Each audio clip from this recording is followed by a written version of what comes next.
Hello there.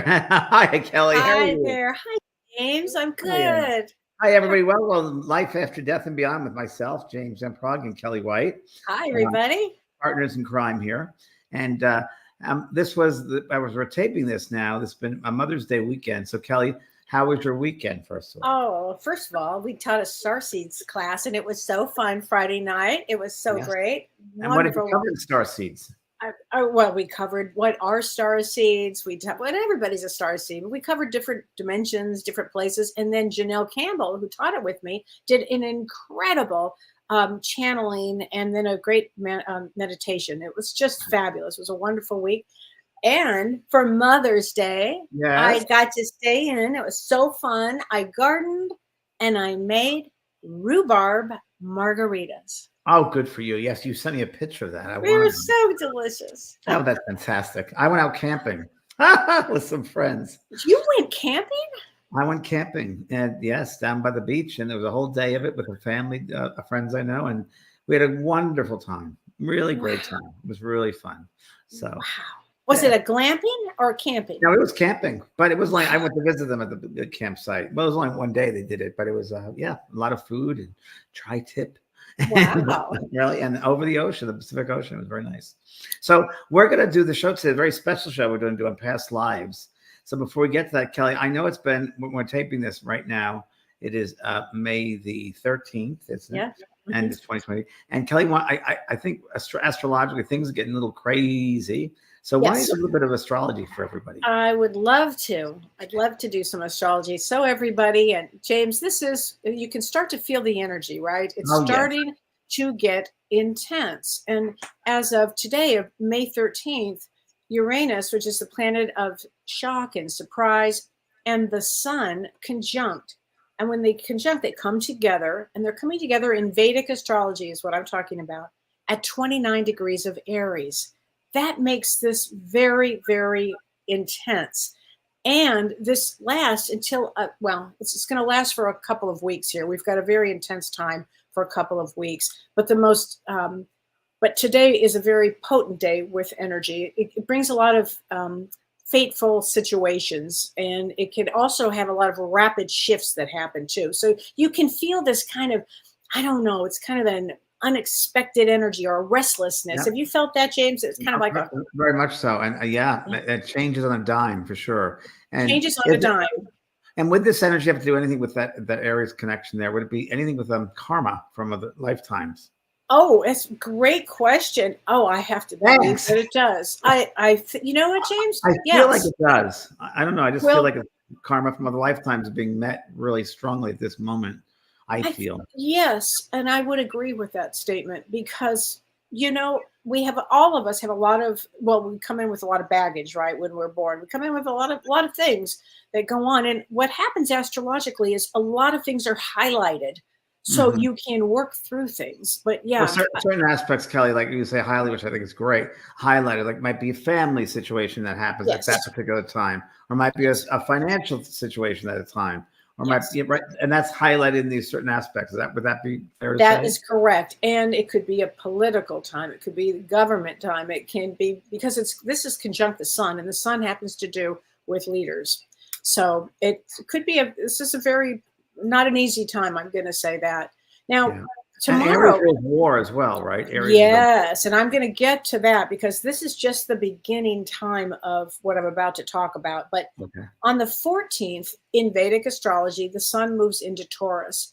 And the sun represents our soul. And so tomorrow is a day on the 14th, if you're watching, it's a really amazing day actually to bring new opportunities for your soul's purpose. It helps to align you with your soul's purpose. And it's actually said that Lord Vishnu comes down on this date to offer miracles for humanity, which we need right now.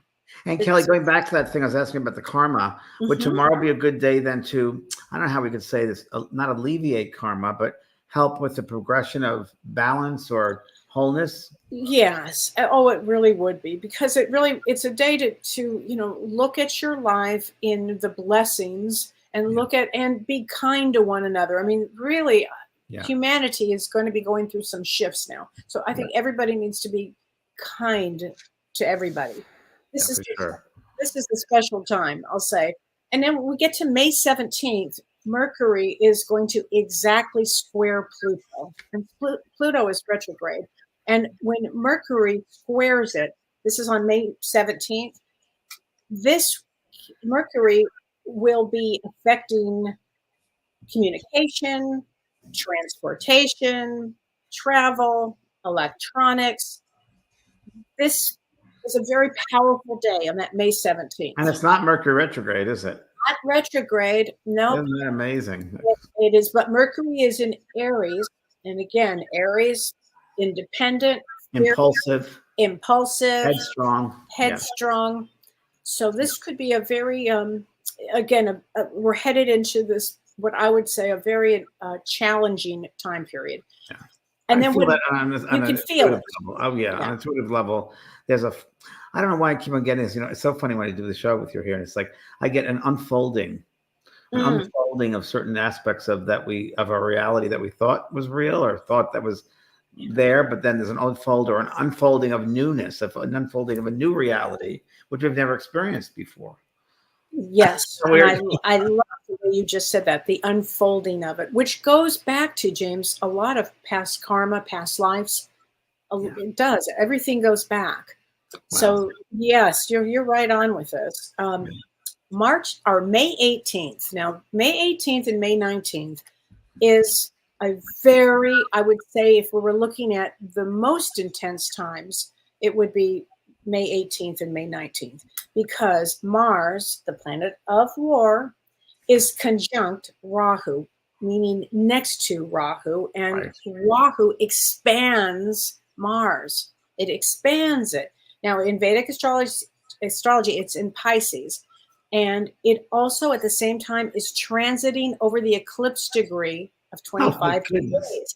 So when I say this is a very challenging time, because Rahu is the north node in Western astrology, and it represents our destiny, James. Where we're going to. And our future, exactly. Yeah. So this is now on a high vibration. We could say it could be a combination of inspiring leadership. But in a lower vibration, it could bring violence and aggressive and explosive events. So it's a very powerful time. So I want everybody to pay attention. So watch arguments and strive for patience, because you want to maintain harmony during these times. And be careful driving. I don't know why I just got that hit, but be careful driving at this time. Yes. Well, I'll tell you why, because it brings sudden bursts of anger this time, James, to people. And it also makes relationships can be unstable. And so you want to really watch your arguments. You really want to, this would be a time for peace. You want to just think peaceful thoughts. Well, everybody, let's think days are pretty intense. And move on to that, because let's see what happens. And it's coming up the end of this week. Wow. Yeah, it's coming up. And I did a Mother's Day event on Friday. It went really, really well for children that passed over and mothers. It was a really great demonstration, I must say, of communication with different types of children who. It was just so wonderful. I got to say, really enjoyed that. And I'm doing another demonstration this Friday, May 17th. I'm doing that. So if anyone's interested, you can sign up at vanpraagh.com, and we have some seats open there. So it's really an interesting time. I don't ask a lot of what's going on, but I don't know. It's very connected, and I'm very connected to those realms. It just feels easier for me. Yeah. Oh, it is. Well, you are. And I'll tell you, your event on Friday had been very healing for it was healing for everyone. Yeah. And even me, which we're going to talk about today with the past lives, there was a message that came through. It was very interesting, Kelly.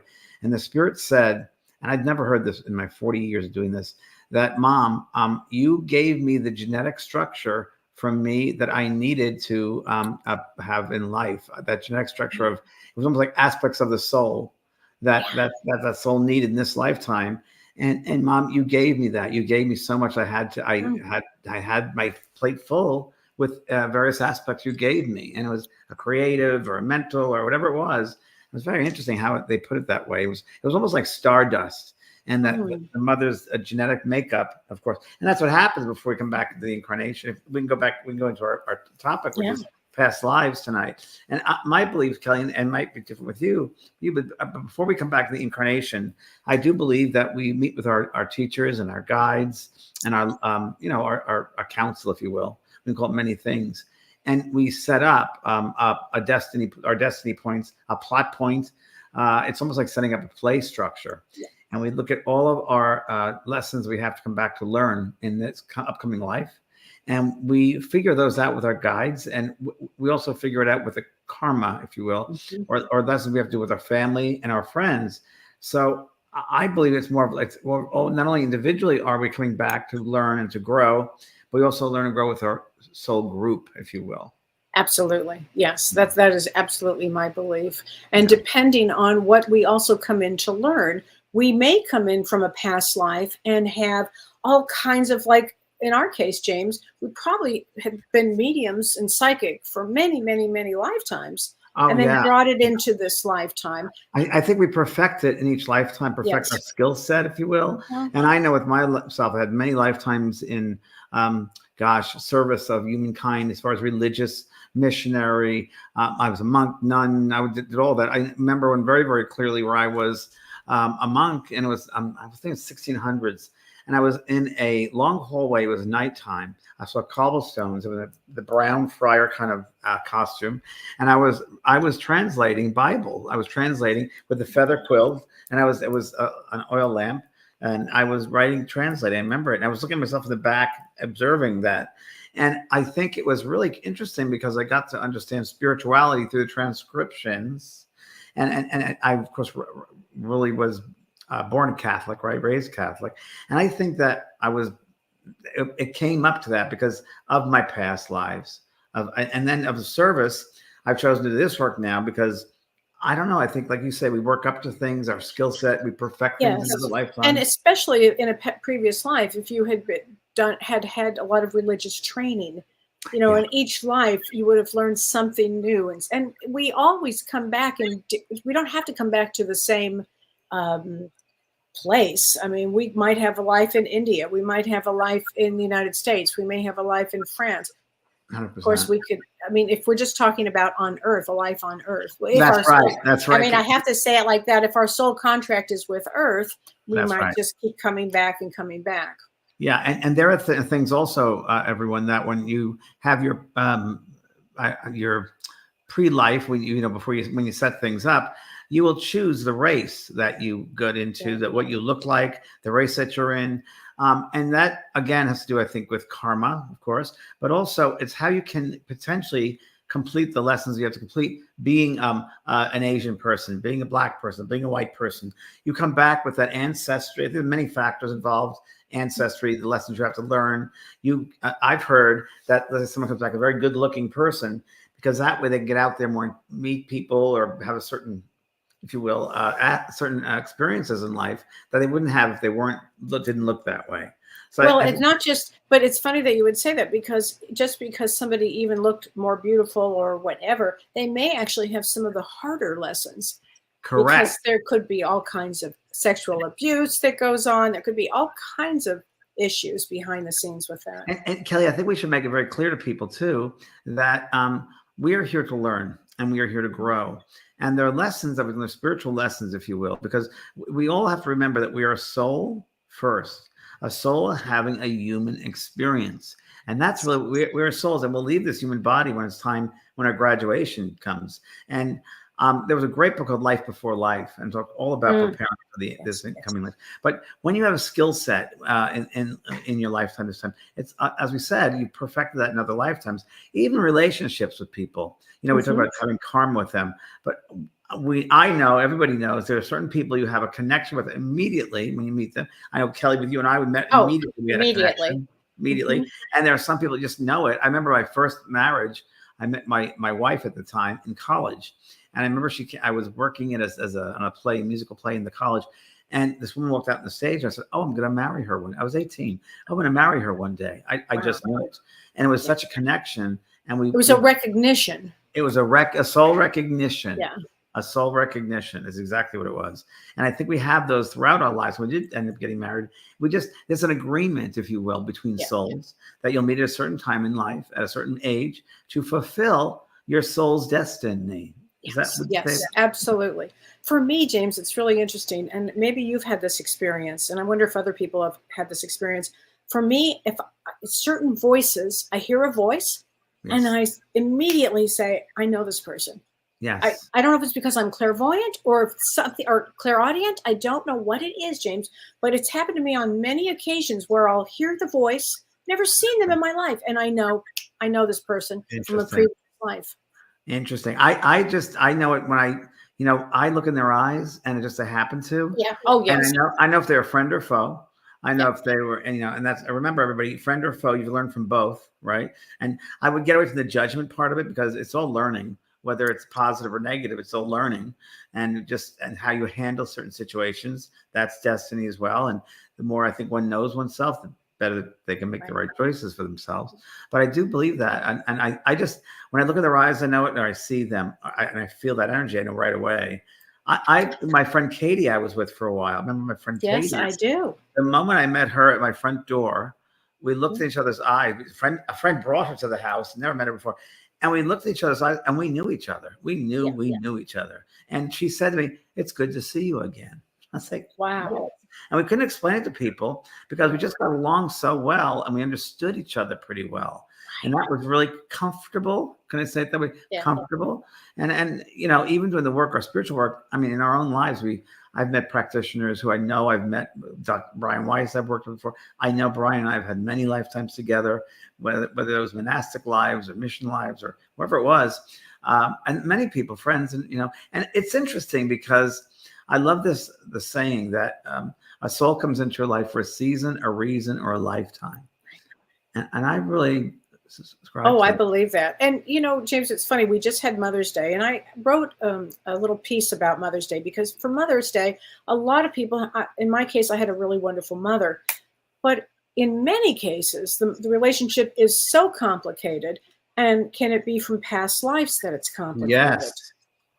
And family dynamics. I mean, we take on different roles in each lifetime. So it's so much like a play. One lifetime you'll be the grandmother. One lifetime you'll be the mother. One time you'll be the son that has an addiction problem. Yes. One there'll be someone who has suicide. There's all these different topics that we have to learn from. And we got to learn both sides of the coin. Absolutely. Absolutely. How would I be as a mother? How would I be with the drug addict son or daughter? How would I be with this? With a divorce, what's that all about? What about coming back with disabilities? Well, to me, with disabilities, it's someone who comes back. I don't know, Kelly, how you feel about this, but I've always said those are the higher souls. The higher evolved souls come back with a disability. And usually it could be karmic from their other lives. It could be that they've done something to someone else and they have now received that. But it also could be, because almost says just one thing, one facet. It's many different facets or aspects. It also could be that they've chosen to come back with a disability to teach those around them about compassion, kindness, non-judgment. So I take on that. I did a reading for a young man, woman, and her brother came through and he said, "I'm able to walk and run around now." And she said, "Wow, it's amazing." He said, "I wasn't able to in lifetime. I was confined to a wheelchair." And she said, "Yes, he was. He had cerebral palsy, and I used to wheel him around." And he said, "I'm free of that now." And that was my lesson to bring to you and to everyone I met about non-judgment and compassion. Right. So true. Well, James, tell me, let's talk about some of the signs that you've had a past life. Some of the signs. Wow. I would find, a different way we consider past life. So one of the most interesting one, I think a lot of you all have had it. I was once going to, so many different ways. I was once going from Florida to California with a friend of mine. And I was very young. I think I just started mediumship, or I wasn't even sure about it yet, developing. And we went through New Orleans. And I said to him, "Go down 3 blocks and make a left. And there's a steakhouse there. And we're going to go eat there." He goes, "How do you know that?" So I just know it. And sure enough, there was. And then we walked around the city. I'd known that city. I knew New Orleans. I've said, "I've been here before." So I had the same feeling, the same thing. In New Orleans or other places? New Orleans, not New Orleans specific. Yeah. I knew streets, I knew buildings, I knew everything. And I've been here before. Same thing when I've traveled around the world. There are certain places. Yes. Italy, I felt as well. I've been there before. London, of course. Rome, I felt every corner. I couldn't tell you where things were, but I felt very familiar with Rome. Yes. And also Greece. I was very familiar with Greece, which makes sense. Oh, So yeah. spend time Totally. there. Totally. Yeah. Well, And also, one of the, I was going to say, yeah, one what of the about you? signs of past lives, if you feel a deja vu, I mean, a deja vu, like all of a sudden you might feel that something that you would have experienced, something that happened, Exactly. or you might have an experience that you have lived through this before. There's something there. Or maybe you get triggered by music. Maybe there's a piece, Yeah, something. as I mentioned that if you hear music, all of a sudden you're like, oh, I remember that, and it brings you right Yes. back to that. So Kelly, I call it a soul memory. Yeah, Soul a memory. Yes. And there are things that activate those soul memories. Music, destinations. Also, I want to mention to people too. There are some people that come back with phobias. So let's like I had one with water, and I was, what is this? And I had a dream, and it was I was a merchant in a merchant ship. And no, I'm sorry. Forgive me. That was another lifetime. One of the lifetimes, I was a galley slave. And I remember there was like and I was chained up and we're rowing the boat. And I remember that there was like a wave and we couldn't get away. And I died drowning. And in this lifetime, I didn't start swimming until I was 13 because I was very, very afraid of water. Yeah. Very afraid of water. So there was that. And a lot of people that have certain phobias where they can't get on a horse. Well, it could be they find that in a past life they were trampled by a horse. Or again, certain people in your life, like you don't like them because you find in another lifetime they were a foe or an enemy of some kind. Exactly. I had a client that couldn't drive up a hill. She literally, and in Los Angeles, she could not drive up a hill, James. And didn't matter what we did. We did all kinds of work with her to see if she could get her to drive up on the 405. I mean, just a slight incline. Finally, we didn't know what to do. So we found a past life regression, somebody that does past life regression. And she was taken, went into the regression. And it turned out that going up a hill in a previous life, she had been ambushed. Wow. And it was interesting. It took some time to work that out, but she drives now. Yeah, and there are certain phobias one would have just like that. Also, I knew someone that couldn't put a scarf around their neck, couldn't have anything around their neck. Yes. Because they were hung in a past life. Yes. Well, also, what about burned at the stake as a witch? There you go. That's a big one. I mean, speaking your truth as a medium or as a clairvoyant or a psychic, that takes some courage. It takes a lot of courage. It's learning a lesson of courage, for sure. And most people, I would think, on listening to this or watch this would be had those lifetime experiences, because it's also a community, kind of a mindset. It's kind of a common experience for those who would be drawn to this podcast. They would want to know more about life after death, past lives, so forth. So there's that sense of that soul memory is the best way I could describe it. And also with that, it's really part of a spiritual awakening, if you really think about it, because you start thinking, oh, did I live before? Did I live before? And as you know, my backstory is I had a traumatic brain injury in the year 2000. And suddenly I started going into yoga positions. Like I never did yoga in my life, but I started going into these yoga positions, and then from my chakras and from my Kundalini energy, it started to come up and up and up. And the next thing I know, I have these past lives that are coming out of my system, and I'm watching them like a video, watching past lives. And a lot of the past lives that I got to see myself have, which were painful, many of them, had a lot to do with my siblings. Interesting. And still to this day. So, and there are common themes that we have lifetime through lifetime. There are definitely themes that run through each lifetime. And maybe because we have to learn the fullness of that theme, but there are all these different types of themes, family being one very strong one, of course, that soul group, that soul dynamic, the family dynamic, and fear is a big one, sense of self. I mean, there's so many there. But again, I think of the soul, and again, as we do this podcast, things come into my head. And just have the symbol of the image, like of a rose, let's say, and that the soul is a rose, and that each petal is a lifetime. Oh, I love that. Yes. And if you open it up and you learn to open up different lifetimes, and the fullness of that complete rose are really a combination, if you will, of various life experiences. And again, not only on this earth, but there are many, many galaxies, millions of galaxies, if you will.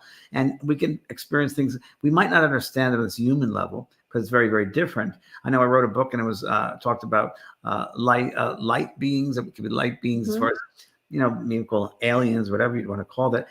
Gas beings, liquid beings, all these different types of being of life, different forms of life. Well, if you do past life regression, you actually can have those memories that will come back from other galaxies. Yes. And at the end of our podcast, or the end of this broadcast, I'm going to do a past life regression for everybody. Yes. So, because I think it's really, really very exciting. Very it's important. exciting. Well, and another way that people can remember, begin the process of remembering past lives, is pay attention to your dreams. Yes. My granddaughter had one that was just phenomenal, and she was 3 years old. She's 4 now, but when she was 3 years old, James, she ran in the middle of the night into my daughter's bed, and she looked at my daughter, at her mother, and she said, "My father and my granddaughter have drowned, and I am with the pastor right now." Wow. And Holiday said, "What?" In the middle of the night, "What?" And she repeated it. "My father and my granddaughter drowned, and now I am with the pastor." Now, they don't talk that way, and they don't have a pastor, and they don't, And then Holiday realized it was a past life. So pay attention to dreams, because this stuff does come up. Yeah, especially with kids. Especially with children. Kids remember from the age like of 6 years old. Right. I remember there used to be a TV show called Past Life, Children's Past Lives. Yes. You remember that? And the little boy knew everything about a military plane or putting planes together. Yes. He was 4 or 5 years old, and I used to fly that plane. Another one was a child said to his mother, they were crossing over a bridge. And he said, "Mommy, last time I was the mommy and you were the child in the back." Yes. Wow. That's a big one. That does happen like that. And you can definitely, through dream state, you can through meditative state. As we'll find out later, I'll do it one. And I'm going to do it toward, and as Kelly knows, when I do these, it's kind of in the moment and spontaneous, because I don't know where I'm going to go with the regressions or I guess meditation experiences, but bring you to a safe place of understanding. And anytime we do this type of work, you want to come from a soft place, not a hard place, not a thinking place, not a mental place, but really from your heart self, your soul self. And that's what we're going to do that in a little bit. And Edgar Cayce used to also, wonderful, the sleeping prophet, Edgar Cayce, used to work a lot with past lives and the Akashic records, which we're going to do tonight. I'm going to do a past life regression with the Akashic records. And really what that is, it's a soul's record of their lifetime experiences in Atlantis or Lemuria or here or other galaxies. And it was interesting the way he worked. There are certain maladies or sicknesses that people have. They couldn't understand why they would have these things. And he would go into a light trance state. And he would go to the Akashic records and look up that soul's record and find out what they had done in another lifetime, what brought them to this current day to bring this to the surface of their being, and what they have to do in order to learn from it, why they chose to have this malady, and really learn to how to take care of themselves, and what the remedy was to help alleviate their sickness. Well, and I would think that would be the important part of knowing about a past life. Yeah. Is what you just said. What are you learning from it? What are you learning? What do you need to learn? Do you have a phobia? Do you have a fear? Do you have an affinity towards a certain place? I had a client, he was 19 years old, and he was obsessed with Japan. He wasn't Japanese, he'd never been there. He started speaking the language, and he lives there now. But that had to have been a past life connection.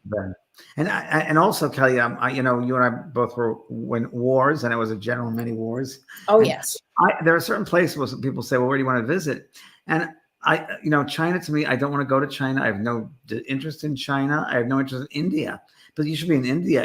What you do. I said, I don't have any feeling about India, and I think it could be that I've lived there many times, and China many times, almost like I've done that. It doesn't hold interest for me. And Africa as well. I've been invited to Africa. I have no desire to go to that. Maybe South Africa to do a nice drive, and my relatives are from there. But I have no desire. Certain places. Interesting. Yeah. What about you? Are there certain places? I love India. I have such a passion for India, and I've spent many lifetimes in India, and I love India. I can't say enough about it, how much I love it. And I have been to South Africa. Love South Africa. I've been to Africa too. And I've been to China.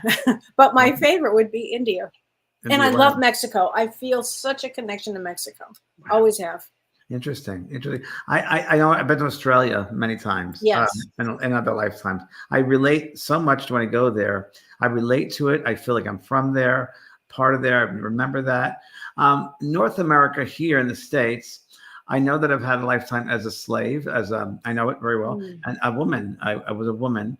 Oh, let's talk about that because people ask me the question all the time. Can I, if I'm a female now, could I have been a man? Of course. Sure, you can. It's just I don't know. I just think of it as energy. I don't know Yes. your thoughts on this, Kelly, but thoughts of a certain female energy. There are certain things in our society that they'll experience being a female energy, and it will happen, and chemically as well, and also a male as well. That I think we take on a certain energy to learn certain lessons Yeah. based upon that sexual. Absolutely.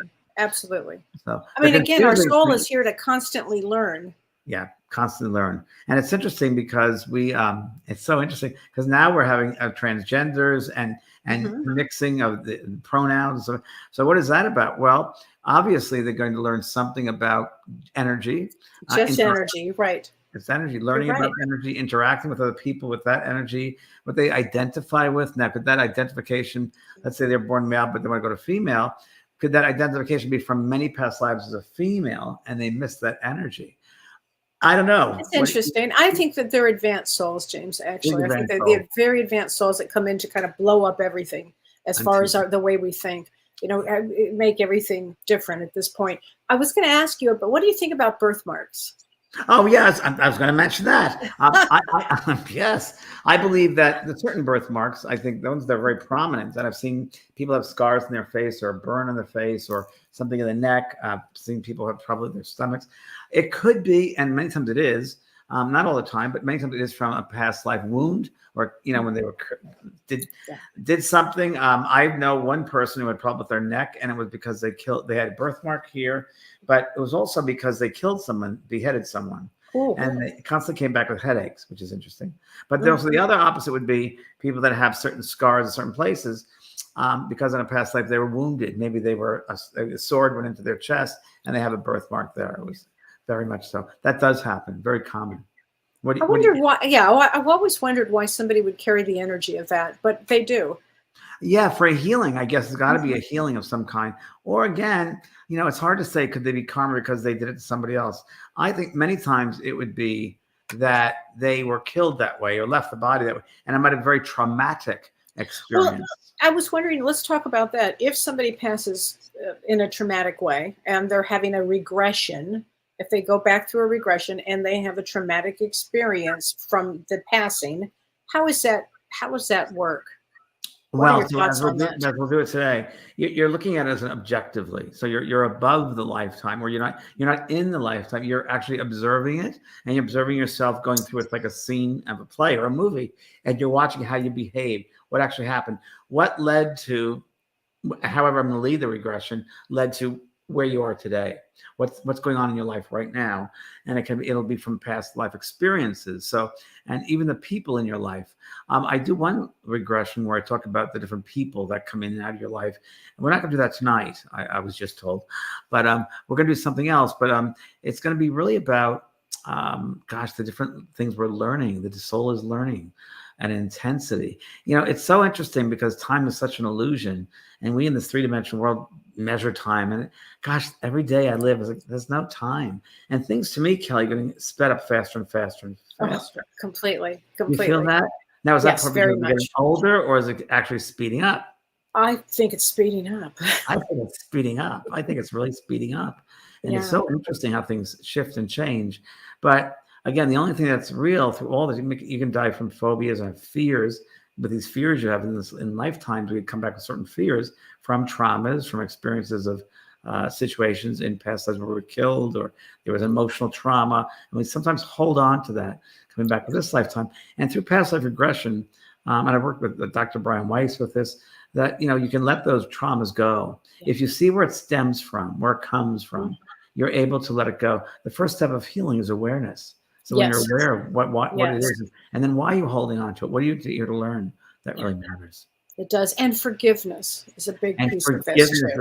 Forgiving other people. And you'll find a lot of times in regressions, past lives, there are family members that did certain things that you have Yes. to forgive. And in this lifetime, you're forced to forgive them or have to forgive them. You're given the opportunity to forgive them. During this period of time where I started seeing my past lives, I saw where one of my siblings, where I'll say the sibling went south, if you will, where the break was. I saw that several lifetimes ago, and I saw that, and I never forgot it, James.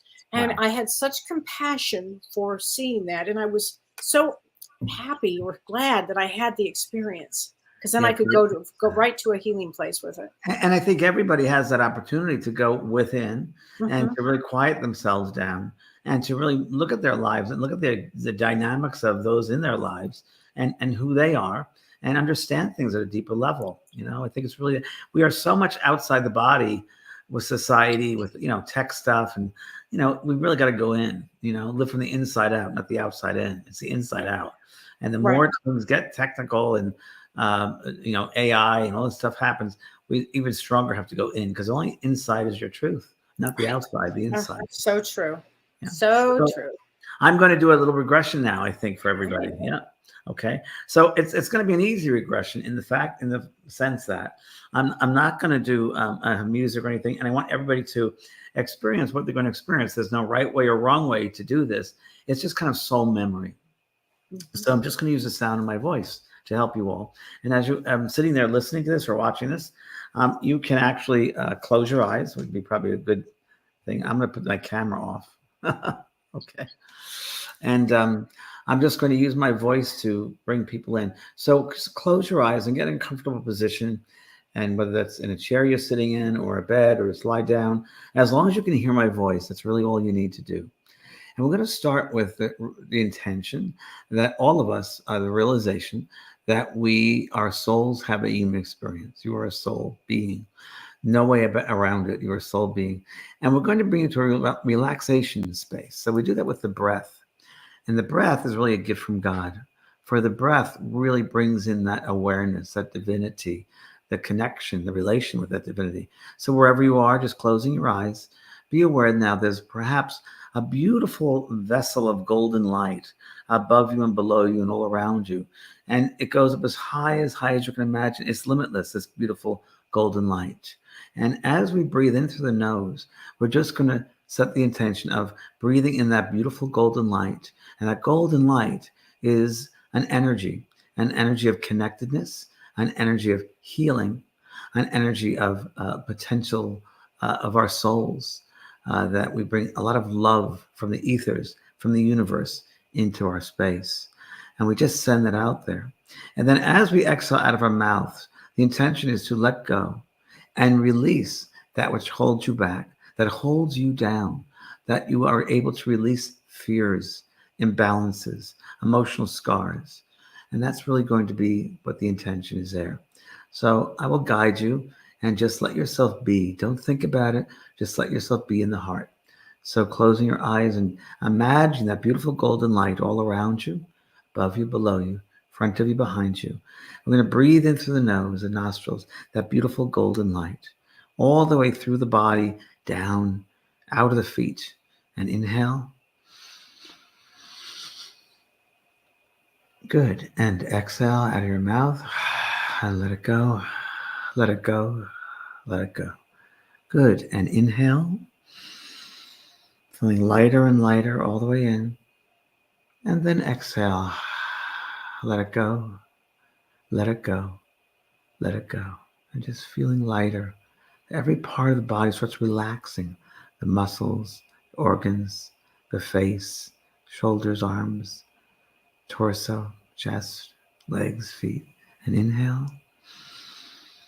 Feel the relaxation. You fill up with that golden light. And exhale. Let it go. Let it go. Let it go. And with each exhalation, it feels lighter and lighter, as if you're floating. And inhale. Good. And exhale. Let it go. Let it go. Let it go. Let it go. Good. And again, and inhale. Feeling so light and like floating up in the sky, just lying and relax. And exhale. Let it go. Let it go. Let it go. Good. And just keeping the same rhythm of breath, remaining the same. Good. And as you keep that breath, the ebb and the flow that is natural to your own breathing, imagine now that before you, you are brought to a beautiful garden, a spiritual garden of your own creation. Perhaps when you weren't conscious, you did it in between sleeps. And look around that garden, the flowers, the trees, grass, meadows, beautiful luminous golden light. Feel connected there. And soon you become aware of this being standing in front of you. And this being, as you look into their eyes, is standing in front of you. And this is one of your guides. One of your guides comes before you, appears before you. And maybe someone new you've never met before, or maybe someone you're very familiar with. Might even be a family member. Just feel the love they have as they come here for you in this space and time. And the more you begin to feel their love connecting with their eyes, you feel this beautiful sense of connection. And all around you feel this loving energy envelop you as their energy surrounds you. And as it surrounds you, you're transported then, as if you're floated, into this big building, this beautiful marble building, a land with beautiful architecture you've never seen before, not of this earth, marble. And you go soon into this room, this beautiful, long, extended room. It's so large you can't even sense the size. It goes up very, very far up. There's no ceiling, just blue sky. And you notice on the sides of the walls are all these books, stacks and stacks of books. In the very center of this room, your guide leads you to a red velvet chair and tells you that this is the space, the temple of remembrance, the temple for your soul to once again recount, remember, and understand lifetimes from before. I want you now to look around the room and become aware of the other people mingling around, talking and discussing on the other couches and chairs.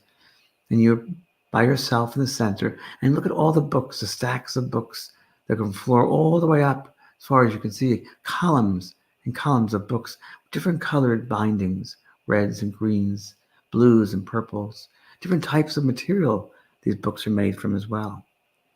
So when you're ready, I want to look at all the different shelves. There's one book in particular that has your name on it, that you're connected with, that attracts you. As you see that book, that binding, I want you just to see that. And as you do, it comes off the shelf and gently flows down to your lap.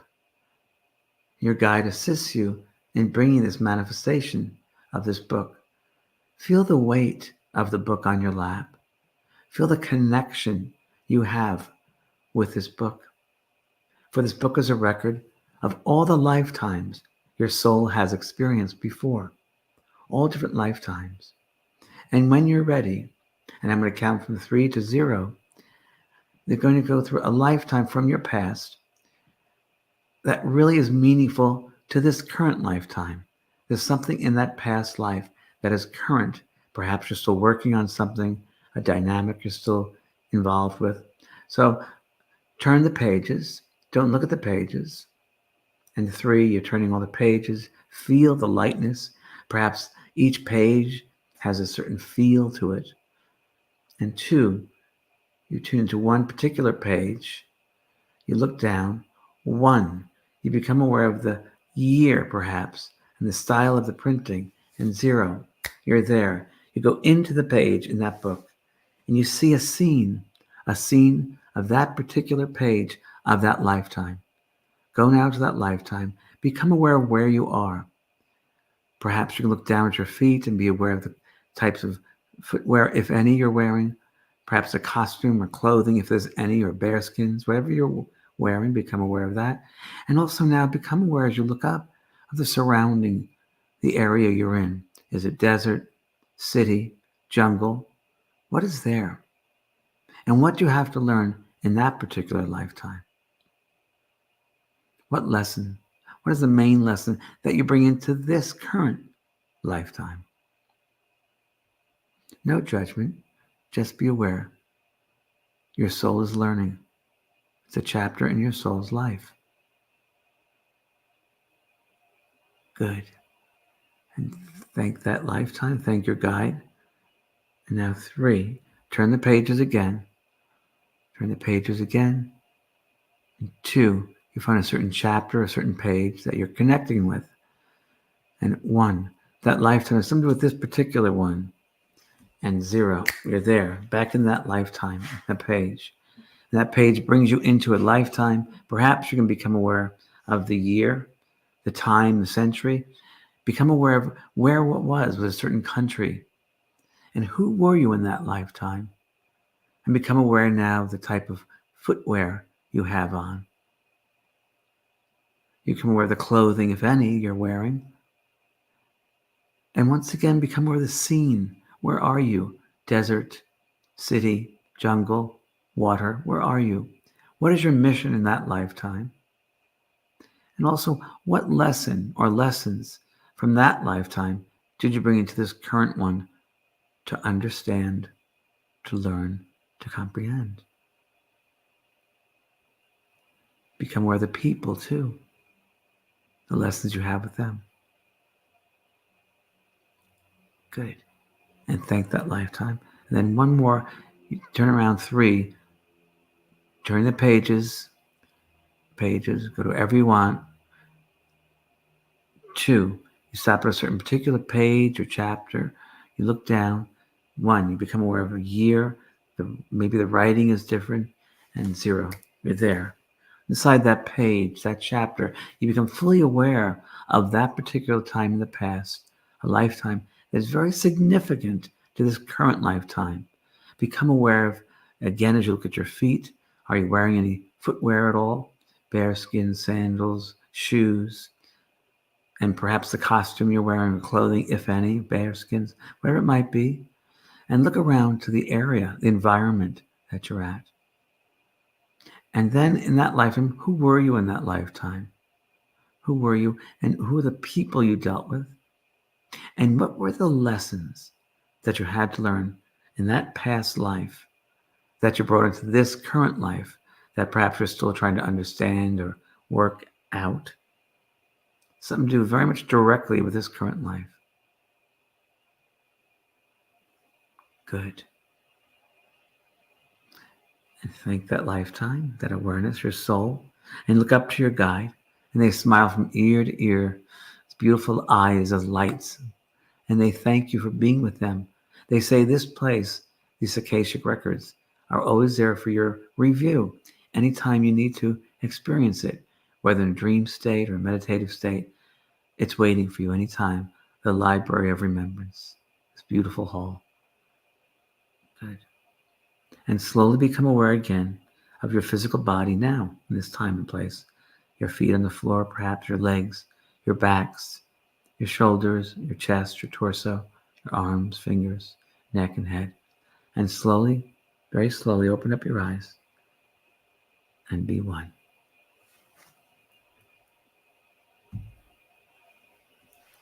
There you go, Kelly. Thank you. I got to come back.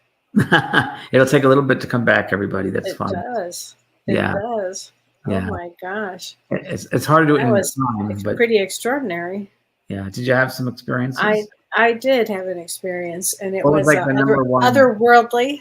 Otherworldly. It Was there was one main lesson that you it came back was with? yeah, it was about teaching. It was watching Really? me teach. Yeah, it was all about teaching and teaching from a different level and teaching. It was all about that. Yeah, it was kind of fascinating. Wow. Yeah, Wow. Wow. like it was more intergalactic. Actually, I And never more had that intergalactic. experience. I've had that before, different galaxies, different places and spaces. Well, and I hope everyone enjoyed that, because you can do that, and you can write things down as well, right? I'd say keep notes, because you might not remember them in half an hour from now even. So write those things down. And the other thing is, if it brought up a lot of emotions for you, release the emotions, cry, or feel the emotions of it. Yeah, exactly right. Feel it and become aware that you can always, the traumas are there, the emotions to heal. We do this for healing. That's Mm-hmm. so. Well, thank you, everybody. And Wow. Thank you, thanks. James. That was You're amazing. very welcome. And now I'm going to rest of the show. We're just going to do comments, I think. Right, Kelly? Yes. Yeah. So Laurel Davies says, thank you, James. It was a great experience. Scott Huff says, thank you. Julie Musterman says, the me that went in there was actually a little girl version of me, and most of the other lives were male. Very interesting and good lessons. Wow. Yeah, male would come back. So, what are the lessons of being a male and what are the lessons of being a female? Yeah. Oh, and Lillian says, I went on a white horse, then a ballerina, and then a nun. Well, that makes a lot of sense, actually, because you would have different lives, so many different lives here. And that's all balanced, too. Let's see. Denise says, nothing about my neck. So many loving gifts I cannot wear for a day. Okay. This started a new awakening. Great. Good. Very good. A TBA, oh, you had a traumatic brain injury. Oh, I understand. Yeah, I did. Yeah, Denise, I get that. And it does start you on a great journey. And learning from the inside out instead of the outside in. That's really the big theme tonight. Inside out, not outside in. So Sherry Wilbank says, what do you recommend, James, if you can't visualize anything? All I see is colors. You don't have to see anything. Just perhaps feel it. And like a storybook, you could feel it. You can sense it. Sense what a lifetime would be. How would I be dressed? So you don't have to see them. You can just feel. These are just suggestions for your soul. But it's important that when someone says that they're not fully released into the heart yet. They're still in their head. And you can't overthink these things. You can't be critical thinking. You got to go into the softness of the heart, because the soul is tucked neatly behind the heart. And that's where you're going to find the answer. So feel your way through it. Don't overthink it, and get back to the breathing. It goes back to your breath to go deeper and deeper. With each inhalation, you're going to go deeper and deeper. Yeah. Donna Marie says, whoa, thank you, James. Memories came easier than I thought they would. Very relevant to the challenges that I am experiencing. Yeah. Challenges or lessons. Yeah. Just I call them, instead of challenges, opportunities. Yes. Excuse me. Opportunities to grow. There really are. I mean, all these lessons are opportunities. How is your soul going to handle it? Is it love or fear based? Your choices. A lot of tears, a lot of emotions for people, James. Yeah. That's true. So wow. Oh, Kathy Rodriguez says, I tuned in just in time. I felt I was a Civil War soldier, an Indian and an African-American woman. Yes, I've had those same lifetimes, very much so. Civil War, when I was 18 years old, I sat down and, not 18, I was less 15, 16, and I was eating my cereal on Saturday morning. I was just doodling, and it was a Civil War soldier with a mustache, and I put it away in my art book. I was an artist, and I looked at it when I was my 26, and I was like, oh my God, I look like that, and it's me. How I look like now, with a mustache and the eyes, and with a Civil War hat on and uniform.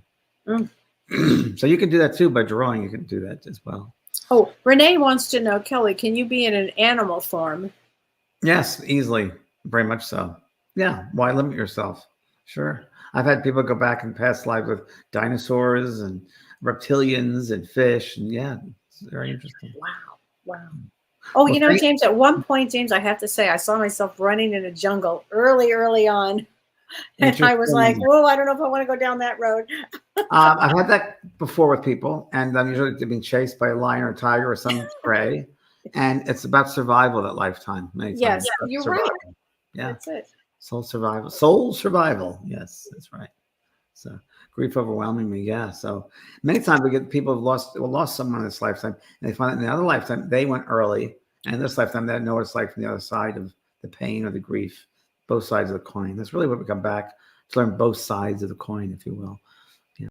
So, well, thank you, Kelly. Thanks everybody for joining us today. Thank you, James. That was wonderful. And look forward to next time we're together, and life after death and beyond. Thank you, everybody. Thanks, everybody. Bye-bye.